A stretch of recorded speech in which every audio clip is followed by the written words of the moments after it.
नमस्कार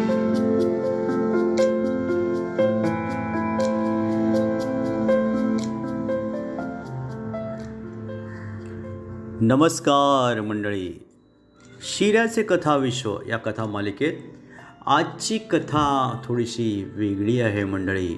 दोस्तीविषयी आहे. कथेचं नाव तर काय दिलेलं नाही आहे. लेखक आहे जिजाऊ. तर आपण कथेला दोस्ती म्हणूया मंडळी. ऐकूया. बुलेट वॉशिंग करावं म्हणून घरातून बाहेर पडलो. दादरच्या पेट्रोल पंपाजवळ एक वॉशिंग सेंटर आहे, तिथे गेलो. बरीच गर्दी होती. नंबर लावून सौने दही आणायला सांगितलं होतं म्हणून दही आणण्यासाठी डेअरीकडे निघालो. सूतगिरणीचा सिग्नल ओलांडला आणि एक बावळट गाडीसमोर आलं. मारायचं का रे? मी ओरडलो. समोर नाम्या होता. मी त्याला ओळखलं होतं, पण त्यानं मला कदाचित ओळखलं नाही, पण मरायचं का म्हणाल्यामुळे तो रागावलेला दिसत होता. अरे दमाने गाड्या हाक की मग. नाम्या. पांढरी झाली वाढलेली दाढी, बसलेली कालफडं, डोळ्याच्या खोबणीत खोल गेलेली बुबुळं, काळेशार ओठ, रंगाचे शिंतोडे उडालेली पॅन्ट, वर वर्षानुवर्ष गाठोड्यात बंदिस्त असलेल्या कपड्याची नेमकीच सुटका झालेला शर्ट. क्षणभर त्याची आणि माझी नजरानजर झाली. क्षणातच मी त्याला ओळखले होते. गाडी बाजूला घेतली, बंद केली. आता मात्र तो घाबरला होता. त्याने मला ओळखलं नव्हतं. तो दुरूनच बोलला, जाऊ दे ना साहेब, गलती झाली, आणि जवळ आला. त्याची फिरकी घ्यावी म्हणून मी बोललो, नाम्या, मरायची घाई झाली का रे? आता मात्र त्याच्या डोळ्यातली भीती गेली आणि अनपेक्षितपणे कसला तरी ओळखीचा प्राणी समोर आला आहे खरा, पण ह्या प्राण्याला आपण कुठे, केव्हा, कधी भेटलो असा भाव त्याच्या डोळ्यात स्पष्ट दिसत होता. साहेब, मी ओळखलं नाही तुम्हासनी. साल्या, मी साहेब नाही, ओळख पहिले. गाडीवरून उतरत मी बोललो. त्याने डोक्यावर बराच स्ट्रेस दिला, पण त्याचा प्रश्न काही सुटेना. मायच्यान नाही ओळखलं साहेब, नाम्या म्हणाला. नाम्या म्हटल्यावर त्याच्या चेहऱ्यावरील हावावरून त्याचे नाव नाम्याच आहे याची मला खात्री झाली होती. आता जास्त अंत न पाहता मी त्याला बोललो, अरे मी तुझा क्लासमेट छोट्या. त्याचा चेहरा चिंताक्रांत, अभ्यासक्रमात नसलेला प्रश्न वार्षिक परीक्षेत आल्यानंतर उमटणाऱ्या प्रतिक्रियेसारखा झाला होता. पण झटक्यात प्रश्नाचे उत्तर सापडावे तसा तो आनंदाने उद्गारला, छोट्या तू मायला, अरे ओळखू चालला नाही रे. पटकन त्यानं पुढे होऊन आपल्या कळकट आणि माझ्या इस्त्रीच्या कपड्याची तमानं बाळगता घट्ट मिठी मारली. त्याच्या मिठीत मैत्रीचा, प्रेमाचा, जुन्या आठवणींचा आणि लहानपणाचा ओलावा स्पष्ट जाणवत होता. त्याचे डोळे पाणावले. तब्बल 20 वर्षानंतर आम्ही भेटलो होतो. आज मला मनस्वी आनंद झाला होता. क्षणभरातच अनेक स्मृती, वर्षानुवर्षे दबून पडलेला ज्वालामुखी फुटावा आणि लावारस बाहेर पडून वाट मिळेल तिकडे स्वैरभैर पळावा, तसं मन आठवणी घेऊन पळत होते. माझे डोळेसुद्धा पाणावले होते. रस्त्याने येणारे जाणारे आमचे हे मित्रप्रेमाचे मिलन पाहत होते, पण त्याला आणि मला त्यांची अजिबात पर्वा नव्हती.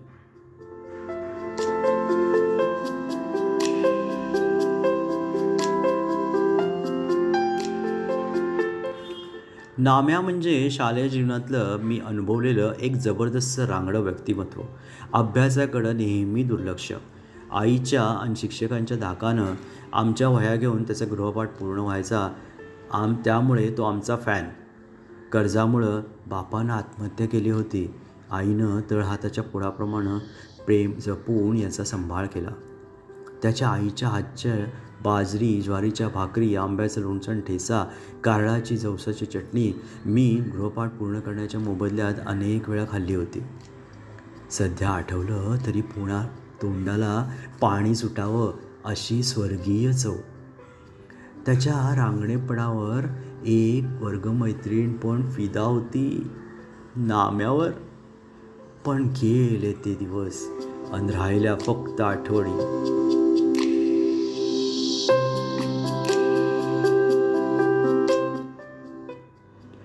चल चहा घेऊ, मी म्हटलं. मायला ह्यो काय चहाचा टाईम आहे का? नाम्या नेहमीच्या टोनिंगमध्ये बोलला. चल मग काहीतरी खाऊ, मी म्हटले. तसा तो खळखळून हसला. पाच पाच यायची तर पाच क्वार्टर पाच.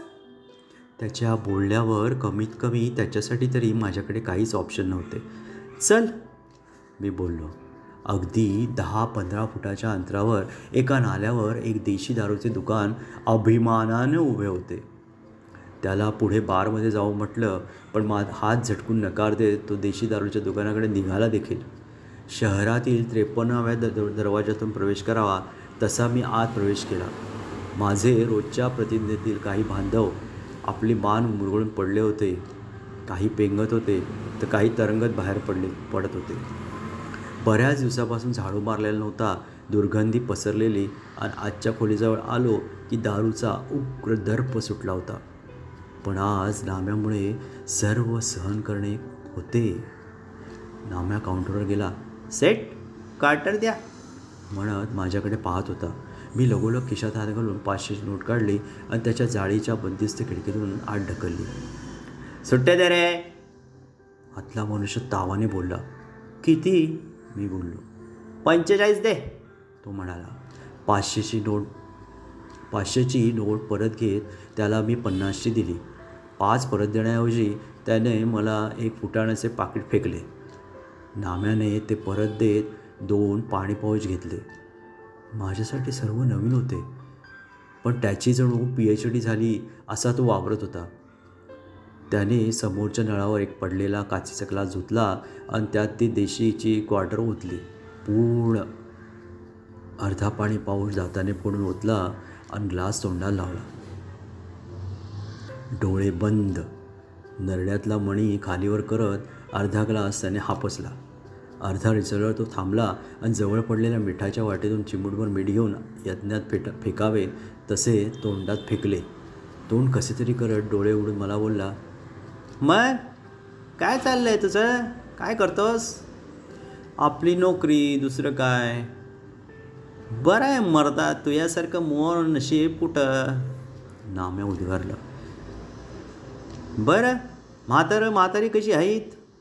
लगेच विषय बदलत तोच बोलला. बरे आहेत, आता आम्ही सगळे भाऊ आईवडील इथेच एकत्र राहतो, मी म्हणालो. मान हलवत त्यानं समाधान व्यक्त केलं. आई कशी आहे, तू इकडे कधी आलास, मी त्याला विचारलं. उरलेला अर्धा ग्लास त्याने उचलला आणि एका झटक्यात रिचवला. मिठाची चिमूट तोंडात टाकली आणि माझ्या खांद्यावर हात टाकत मला बाहेर घेऊन आला. खिशातून गायछाप काढली. डाव्या हातावर तंबाखू टाकून पुडी खिशात ठेवली. चुना डब्बी काढली. डब्बीतून अंगठ्याच्या नखाने चुना काढून तंबाखूवर लावला आणि तंबाखू चोळू लागला. तंबाखू चोळता चोळता बोलू लागला. माय गेली, 8 वर्ष झाली, लगीन झालं आणि पनोती लागली. 2 एकरात पोट कसं भरणार? इथं साडू राहतो, त्याच्या ओळखीनं कामधंदा करायसाठी इथं आलो. हाताला मिळेल ते काम करतो. मुलं किती आहेत, मी म्हटलं. मुक्ता आणि सोपान 2च आहेत, नाम्या उत्साहाने बोलला. त्याची बाय वर्षी झाले, भांडण करून माहेरी गेली, नाम्या तंबाखू सगळंच बोलला. पण मर्द्या माय मुक्ता लई हुशार आहे, लई समजदार पण आहे. सगळा स्वयंपाक करते, सोपानचं समजा आवडती, त्याचा अभ्यास घेते आणि स्वतःचा अभ्यास करून वर्गात नेहमी पहिली येते. लई गुणाची आहे माई मुक्ता. भाऊक होत तो बोलत होता. थोडा जिंकल्यासारखा वाटत होता, पण मुलीचं कौतुक तोंड भरून करत मात्र थकत नव्हता. हाडळणीच्या पोटी जन्मली माई मुक्ता, पण तिची उलीशिक पण सावली नाही पडली तिच्यावर, नामा बोलला. बायकोबद्दल भयंकर राग आणि मुलीबद्दल अत्यंत कौतुक असा संगम त्याच्या बोलण्यात होता. कितव्या वर्गात आहे रे ती, मी बोललो. 9वीत आहे, पण 10वीचे पुस्तक खाड वाचते ती. तिच्यासाठी मी काय पण करणं, पण तिला लय शिकवणं आणि मोठी साहेब बनवणं. बोलताना त्याचे डोळे पाणावले. आणि असं दारू पिऊन तिचं भविष्य कसं घडवशील तू, मला न राहून मी बोललो. अरे त्या अवधसामुळे लागली ना दारूची सवय, नाम्या संयमाने बोलला. ती गेली, पण तुझी सवय तशीच राहिली ना. ती गेली ना आता, तर तू पण दारू सोडून दे आणि मुक्ता सोपांकडे लक्ष दे. इथलं शिक्षण खूप महाग आहे रे राजा, मी बोललो. तितक्यात त्याला लांबवर त्याची मुलगी शाळेतून परत येताना चौकात दिसली. मुक्ता आली शाळेतनं, मला ये म्हणत तो तिच्याकडे आवाज देत धावला. मी गाडी वळवून चौक ओलांडून तिच्याजवळ गेलो. अतिशय गोड मुलगी होती. नाम्यानं ओळख करून दिली. मी तिच्या डोक्यावर प्रेमानं हात ठेवत तिच्या शाळेबद्दल अभ्यासाबद्दल चौकशी केली. बोलण्यात अगदी चुणचुणीत होती. प्रश्नांची पटापट उत्तरं देत होती आणि नाम्याच्या चेहऱ्यावर त्याचे समाधान, तिचे कौतुक दिसत होते. गरीबी असूनही अगदी टापटीप दिसत होती. तिच्या पाठीवर अडकवलेल्या दप्तराकडे मला लक्ष दिले. अनेक ठिकाणी सुईदारांनी शिवलेले आणि झिरझिर झालेले दिसत होते. मला राहवले नाही. मी तिला चल म्हणून हाताला धरून बाजूलाच एका स्टेशनरीवर नेले. दुकानदाराला दप्तर दाखवा म्हटले. त्याने 4-5 प्रकारची दप्तरे दाखवली. एका दप्तरावर तिची नजर खिळली. स्कायबॅक लिहिलं होतं तिच्यावर. हे आवडलं का तुला, मी दप्तरावर हात ठेवत तिला बोललो. नाही काका, मला काही नको, ती नाम्याकडे बघत बोलली. मी तिला बऱ्याच विनवण्या केल्या पण ती काही सांगेना. मी नाम्याकडे पाहिलं. अरे आपलेच काका आहेत ते, घे, नाम्या म्हणाला. मी ते दप्तर उचललं आणि तिच्या हातात दिलं. हे नको काका, हे खूप महाग असतं, मुक्ता म्हणाली. असू दे ग, तुझ्या आनंदापुढे खूप स्वस्त आहे. पण तुला कसं माहीत की हे महाग आहे, मी म्हटले. आमच्या वर्गात 2-3 मुलींकडे अशा बॅगा महाग महाग म्हणून मिळवतात त्या, मुक्ता काहीशा द्वेषाने बोलली. आता उद्यापासून तू पण मिरवायचं, मी हसून बोललो.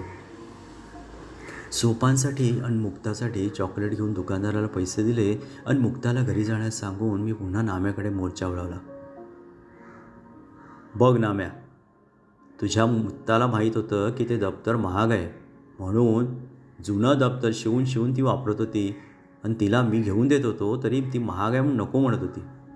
वर्गातल्या मुली तिच्या फाटक्या दप्तराला पाहून हसत असतील पण तिने तुला कधीच काहीच सांगितलं नसेल. ती एवढी समजदार आहे की स्वतःच्या भावना मनातच दाबून आपल्या मोलमजुरी करणाऱ्या बापाला त्रास होऊ नये म्हणून आपलं मन मारते, सगळं घर सांभाळते. आणि तू असा दारू सोडू शकत नाहीस. तू दारू पिणाऱ्याला तर कारणच लागतं, मग तुझ्याकडे दारू सोडण्यासाठी कारण आहे, मुक्ताचं भविष्य. मी माझ्या परीनं त्याला ज्ञानबिडी पाजून मोकळा झालो. नाम्या ढसाढसा रडत होता. मी त्याच्या पाठीवर हात ठेवला. नाम्याला गोष्ट पटली होती आणि त्यानं माझ्या समक्ष निर्धार केला की या क्षणापासून दारू सोडणार. पण दारुड्याचं काय खरं असतं, आज सोडली आणि उद्या धरली. पण बालमित्र असल्यानं त्याच्यावर विश्वास टाकत मी त्याचा निरोप घेऊन निघालो. या घटनेला तब्बल 1 वर्ष उलटलं. आज सकाळीच मुक्ता त्याच चौकात एका ATM जवळ भेटली. खूप आनंदी होती. कालच तिचा 10वीचा गणिताचा पेपर झाला होता आणि ती मोठ्या आत्मविश्वासाने 90%पेक्षा जास्त मार्क मिळतील असं सांगत होती. कुठेतरी जाणार होती, मैत्रिणीची वाट बघत होती. काका थँक्यू बरं का, मुक्ता मला बोलली. कदाचित दप्तरासाठी म्हणत असावी पण उत्सुकता असल्यानं. कशाबद्दल ग, मी बोललो.